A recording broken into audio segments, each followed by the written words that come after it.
रिवाबा जडेजा आपको दिखाते हैं, क्योंकि वो जामनगर से चुनावी मैदान में है। रविंद्र जडेजा क्रिकेटर की पत्नी है और वो इस वक्त हमारे साथ जुड़ रही है सीधा।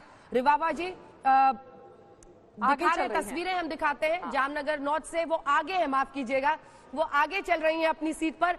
माना भी जा रहा था, उन्होंने कहा था, देखिए उनकी अपनी ही जो ननद है नैना बा और उनके ससुर कांग्रेस पार्टी के लिए प्रचार करने लिए पहुंच रहे थे।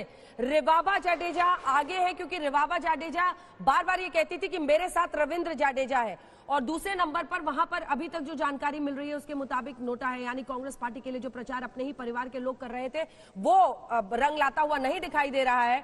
और जामनगर से जहां पर रविंद्र जडेजा की पत्नी रिवाबा जडेजा चुनावी मैदान में है, वो जीत हासिल करती हुई दिख रही है। वोट वाले दिन जब आई थी तो बहुत ज्यादा उन्होंने मीडिया के सामने नहीं कहा था, बस 2 लाइनें बार बार कहती हैं कि मेरे साथ रविंद्र जडेजा है। उन्हें भी एहसास है कि क्रिकेट और क्रिकेट की लोकप्रियता न सिर्फ हिंदुस्तान में बल्कि गुजरात में इस हद तक है कि रविंद्र जडेजा के नाम पर लोग उन्हें वोट देंगे। और रविंद्र जडेजा ने कई वीडियोस भी रिलीज किए थे जिसमें उन्होंने खुलकर अपनी पत्नी के लिए वोट मांगा था। तो ये हम आपको दोनों नक्शे दिखा रहे हैं 2017 के चुनाव के और 2022 के रुझानों के।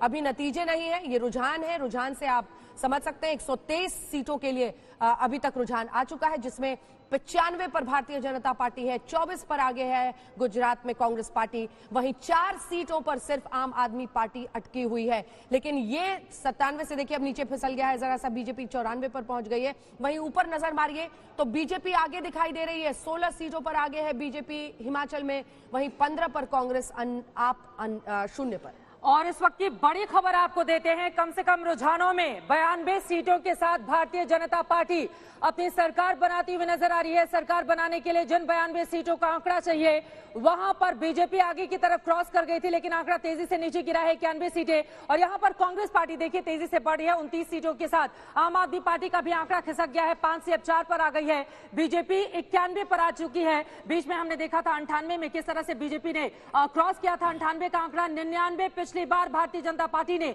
जीती थी, लेकिन इस बार 124 का ये जो आंकड़ा सामने आया है उसमें 182 में से 124 पर 91 पर बीजेपी की बढ़त दिखाई दे रही है। रुझानों में कांग्रेस पार्टी 29 पर नजर आ रही है, आम आदमी पार्टी 4 सीटों पर नजर आ रही है, जबकि हिमाचल प्रदेश 68 में से 34 के अब तक रुझान सामने आए हैं। बीजेपी 16 पर, कांग्रेस पार्टी 15 पर। कांटे की टक्कर इस वक्त हिमाचल प्रदेश में, कम से कम अब तक की ये जो आंकड़े निकलकर सामने आ रहे हैं वो देखना महत्वपूर्ण होगा कि यहां पर कांटे की टक्कर में फाइनल बाजी कौन मार ले जाता है, बीजेपी जो दावा कर रही है या कांग्रेस पार्टी जो लगातार अपनी सरकार बनाने का दम भर रही है। लेकिन 182 में से 124 के अब तक के रुझान गुजरात के निकलकर सामने आए हैं। भारतीय जनता पार्टी 91 सीटों के साथ रुझानों में आगे की तरफ बढ़ती हुई, एक सीट जैसे ही उसको मिलेगी उसके बाद 92 सीटें चाहिए गुजरात में सरकार बनाने के लिए, वो उसको रुझानों में आसानी से मिलता हुआ नजर आ रहा है। कांग्रेस पार्टी भी काफी तेजी से आगे बढ़ी है 29 सीटों के साथ। हालांकि पिछली बार आपको बताते चले जब इस समय 2017 की काउंटिंग चल रही थी तो बीजेपी और कांग्रेस के बीच कड़ी और बड़ी टक्कर देखने को मिल रही थी,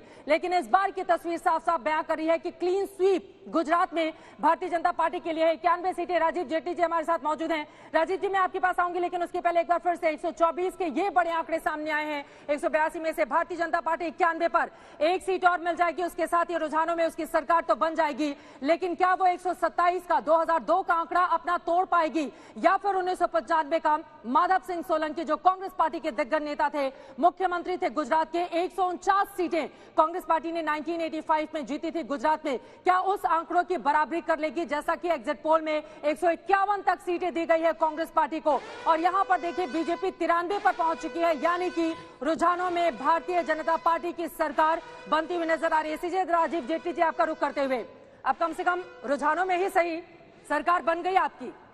राजीव जेटली जी गुजरात में देख, मैंने अभी थोड़ी देर पहले भी आपको इस बात को बोला था कि गुजरात के अंदर ये चर्चा नहीं बनती, मंत्रिमंडल की चर्चा कर सकते हैं, आगे के जो प्लानिंग है हमारी, आगे के किस तरीके के विकास कार्य करने हैं उस पर चर्चा कर सकते हैं। लेकिन गुजरात में एक तरफा भारतीय जनता पार्टी मुझे लगता है कि अब रिकॉर्ड तोड़ने वाली है, पिछले सारे रिकॉर्ड, जितनी सीटें हमने कभी नहीं ली थी उससे ज्यादा सीटें हम इस बार लेने वाले हैं। दूसरा, आप देखिए अपने अगर स्क्रीन के ऊपर, तो हिमाचल में भी जो ट्रेंड्स आ रहे हैं, हिमाचल में भी ओपीएस के नाम पर कांग्रेस ने चुनाव लड़ा, और अगर ये पोस्टल बैलेट के हिसाब से रिजल्ट आ रहे हैं तो जमीनी हकीकत क्या होगी इसका अंदाजा आप लगा सकते हैं। भारतीय जनता पार्टी भारी बहुमत के साथ हिमाचल में भी सरकार बनाने वाली है। गुजरात में चलिए। हमारी सरकार बन रही है, ये मुझे लगता नहीं है अब इसके ऊपर कोई चर्चा बनती है। जिस तरीके से संजय जी ने भी बोला था, संजय जी ने बोला कि चर्चा तो बनती है। हाँ, एक सेकंड आपको टोक रही है। छोटा उदयपुर से आम आदमी पार्टी के अरुण रतवा आगे हैं। अब जो दिग्गज हैं उनके बारे में जानकारी आ रही है। वहीं गोधरा से बीजेपी के कैंडिडेट आगे, खंबालिया से आम आदमी पार्टी के यशुदान गढ़वी आगे दिखाई दे रहे हैं। यशुदान गढ़वी को सीएम उम्मीदवार आम आदमी पार्टी ने बताया था। कोटाग्राम से आपके गोपाल इटालिया की सीट भी कई लोग मान रहे हैं कि मुश्किल हो सकती है। जामनगर नॉर्थ से आप देख रहे हैं बीजेपी आगे है, कोटाग्राम से आपके गोपाल इटालिया हैं।